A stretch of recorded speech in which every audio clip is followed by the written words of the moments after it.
Hello children, hello parents, आप सबको मेरा नमस्कार। Good morning all of you. Hope you all are keeping well. You are staying safe at home. You all of you must be surprised and amazed what went wrong with this law of nature. What happened to all of us? हम सबको क्या हुआ अचानक और हम सब lockdown और quarantine में उस प्रकृति ने कैद कर दिए। प्रकृति की उस नियमों का पालन करते हुए, उस लॉ ऑफ नेचर का पालन करते हुए मैं आज आपके साथ एक बहुत ही प्यारी पुस्तक को शेयर करने के लिए यहाँ बैठी और सोचा कि आपके साथ लाइव ही शेयर करूँ। ये पुस्तक आज शेयर करने का अवसर मुझे मिला। इस बीच कभी नहीं विचार आया था कि आपके साथ शेयर करूं, पर हाँ, ये बात अवश्य है कि मैं अपने टीचर्स के साथ इसको मैंने ज़रूर शेयर किया था कि उन सबको यह पुस्तक अवश्य पढ़नी चाहिए। और आज मैं आपके साथ उसे शेयर कर रही हूँ कि आप सबको इस पुस्तक को अवश्य ही पढ़ना चाहिए।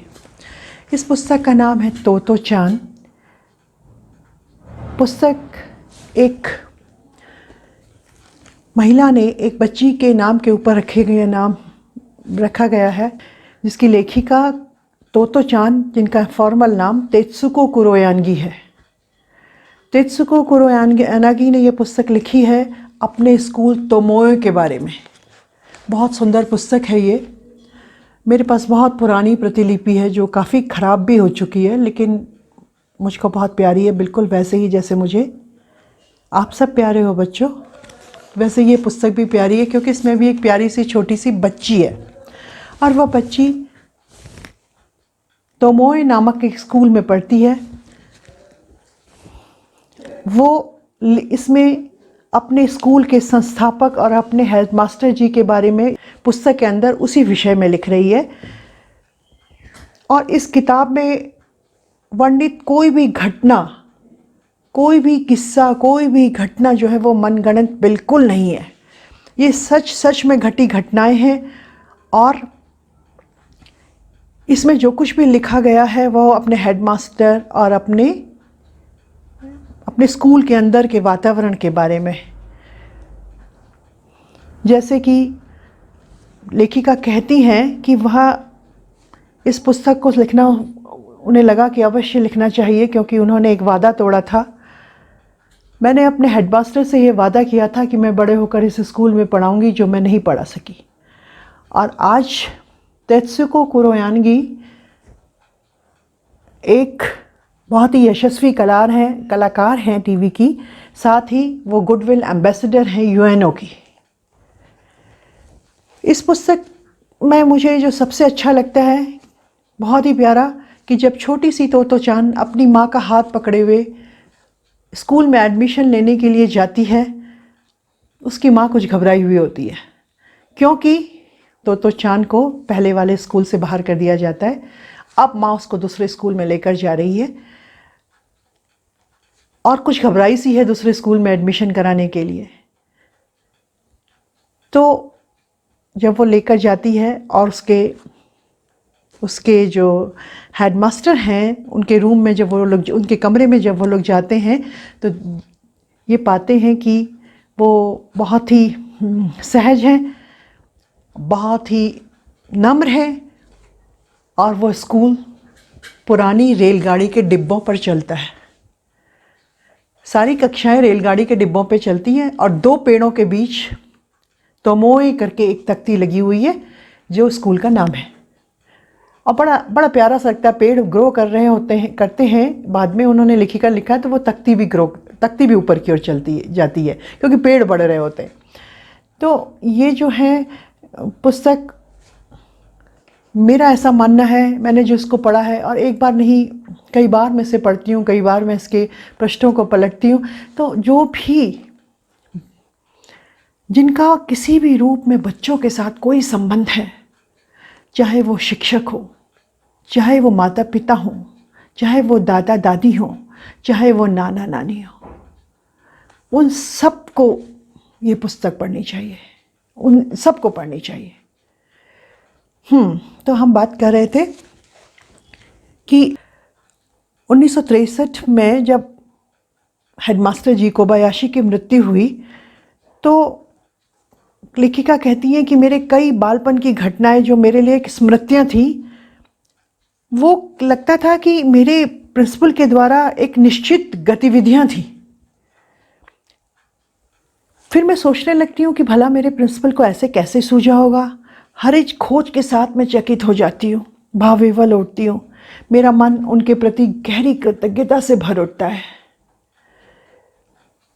और एक चीज़, मैं जब वो लेकर उनकी माँ उसको उसमें एडमिशन कराने में जाती हैं, उनका एडमिशन कराने, उस छोटी सी बच्ची तोतो चान का एडमिशन कराती हैं, तो बच्ची पूछती है जब रेल के डिब्बों को देखती है कि आप क्या स्टेशन मास्टर हो कि हेड मास्टर हो। नन्ही सी तोतो चान को बहुत सारी उत्सुकताएं हैं नन्ही सी तोतो चान की। तो उसके बाद हेडमास्टर कहते हैं कि तुम एक बहुत अच्छी लड़की हो। खुद लेखिका कहती है मुझे अपने बारे में ये तय कर पाना कि बहुत ही असंभव था कि पर बार बार मेरे टीचर के ये दोहराए गए ये वचन कि तुम सच में एक अच्छी लड़की हो, मुझे इस सीमा तक संबल दिया कि मेरा दाखिला यदि तोमोए में नहीं हुआ होता तो मैं श्री औरितिमी कोबायाशी से नहीं मिली हुई होती तो शर्तिया मेरे माथे पर एक खराब लड़की का ठप्पा लग चुका होता।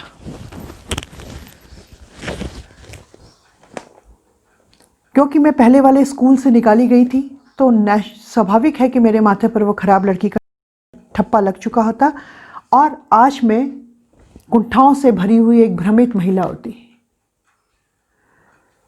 तो उस स्कूल ने और उस हेडमास्टर के इस वाक्य ने कि तुम सच में एक बहुत अच्छी लड़की हो ने मुझे कहाँ से कहाँ बदल दिया।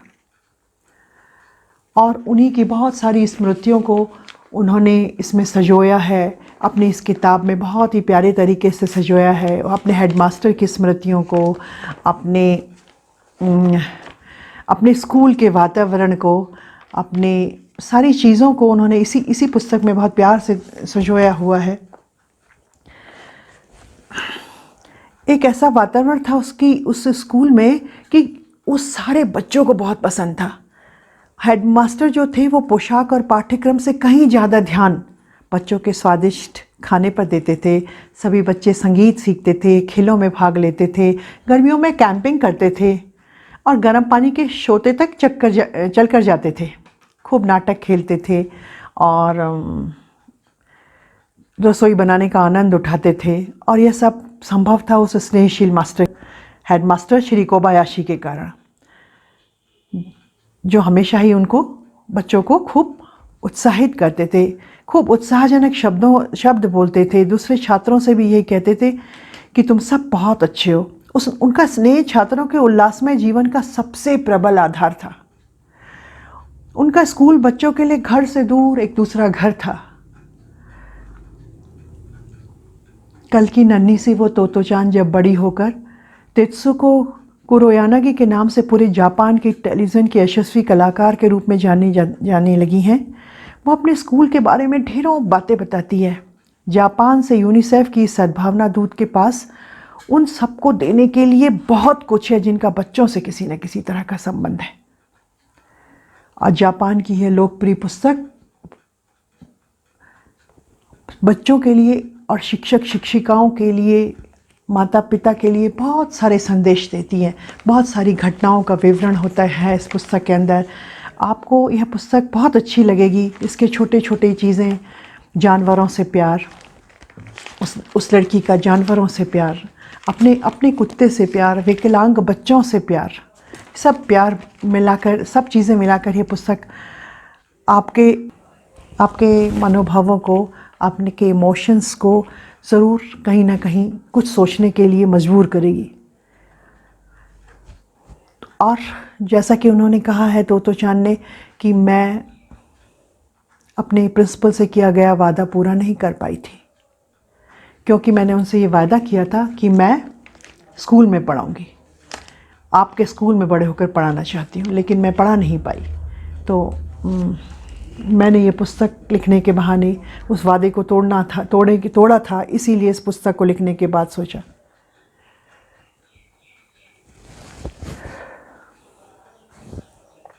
तो ये है तोतो चान। इसके कुछ भी कोई चीज़ मैं आपके साथ शेयर करूं यदि मुझे अच्छी लगी है, बहुत सारी चीज़ मुझे, हर पृष्ठ इसका बहुत सुंदर लगता है, हर पृष्ठ बहुत अच्छा लगता है।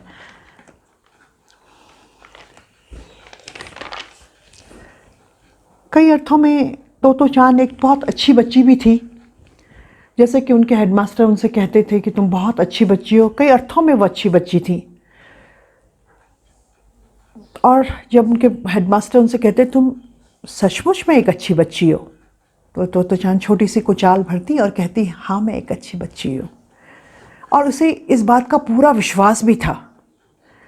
और कई अर्थों में तोतो चान बहुत अच्छी थी। उसके मन में सबके लिए सहृदयता थी, खासतौर पर अपने विकलांग साथियों के प्रति। दूसरा बच्चा अगर उनके इन साथियों को कड़वी या कठोर बात कहता तो पूरे जोश के साथ वो प्रतिवाद करती।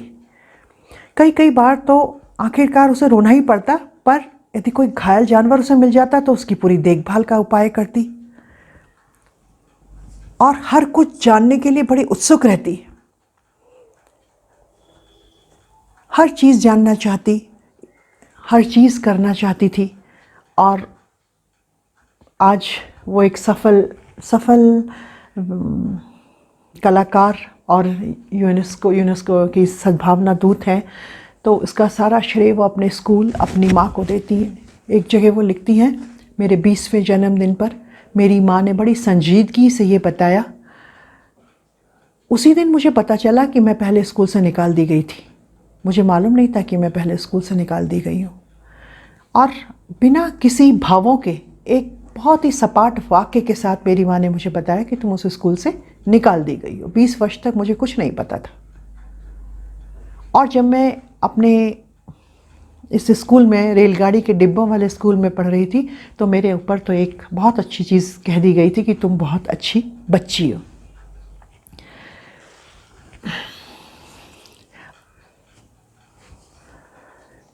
और तोतो चान का ये स्कूल जब जापान में 1945 में हमला हुआ, तोतो चान का यह स्कूल जलकर राख हो गया था। इसके ऊपर भी लड़ाकू विमानों ने बम गिरा दिए थे और ये जल गया था। आपको उसका टॉपिक बड़ा प्यारा है। उसका हेडिंग है सायोनारा। Sayonara sayonara. हेडमास्टर जी के सपनों का स्कूल लपटों से घिर गया था। बच्चों के हंसने गाने, खिलखिलाने की आवाज़ों की जगह यहाँ धू धू कर उठने वाले विनाशकारी लपटों का विध्वंस गान सुनाई दिया। आग पर काबू नहीं पाया जा सकता था। सब कुछ जलकर धराशायी हो गया था। पूरा जीव गायों का ही लपटों में घिर गया था। लपटों की विनाश लीला के बीच हेडमास्टर जी सड़क पर खड़े होकर तोमोए को जलता देख रहे थे। हमेशा की तरह वह अभी भी अपना वही पुराना काला सूट पहने थे। उनके हाथ जेबों में थे। अब हम कैसा स्कूल बनाएं? उन्होंने अपने पास खड़े अपने बड़े बेटे तोमोए से पूछा था। तोमोए विश्वविद्यालय का छात्र था। पिता की बात सुनकर अवाक रह गया था। श्री कोबायाशी का बच्चों के लिए प्यार और शिक्षा के प्रति समर्पण उन लपटों से कहीं अधिक शक्तिशाली था जिसमें घिर कर तोमोए का स्कूल जल रहा था। हेडमास्टर जी अब भी नहीं टूटे थे।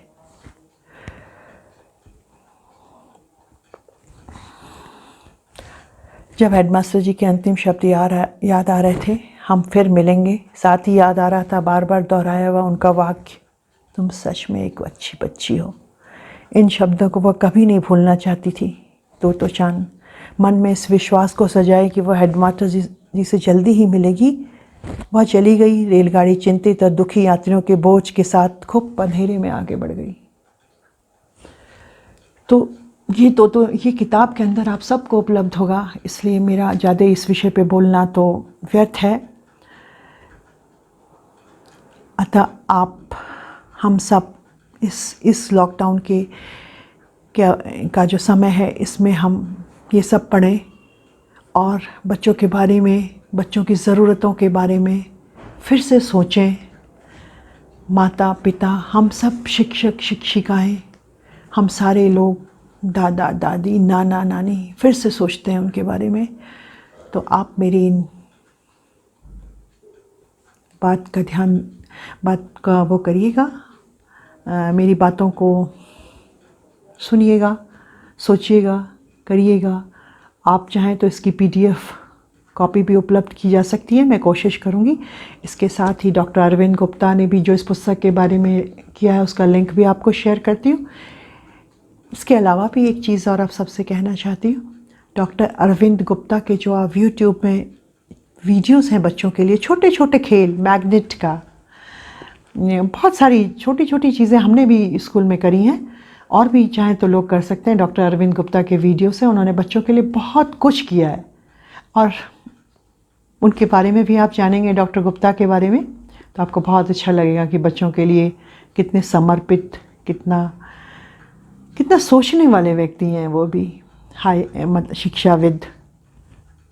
शिक्षित शिक्षाविद, और बच्चों के बारे में सारी चीज़ें, बहुत सारी चीज़ें दी हैं उन्होंने बच्चों के लिए अपने यूट्यूब वीडियो के सारे। तो डियर पेरेंट्स, सभी अभिभावक और सभी प्यारे बच्चों को गुड बाय कहती हूँ। पर बच्चे तो पढ़ नहीं पाएंगे, आप ही पढ़ेंगे तो अपने बच्चों के अंदर छुपी वो प्रतिभा ढूंढ पाएंगे और उनको मदद करेंगे हम सब मिलकर कि वो एक पूर्ण व्यक्तित्व वाले एक अच्छे वयस्क बने। ऐसे वयस्क जैसे कि तो चांद लिखती हैं, मुझे ऐसा वयस्क बनाया उस स्कूल ने, मेरे पेरेंट्स ने, मेरे माता पिता ने, कि मैं आज सबके साथ आराम से जी सकती हूँ। तो हम भी एक ऐसे ही वयस्क बनाएं अपने बच्चों को जो आराम से जी सकें सबके साथ। Thank you so much. Good by two you.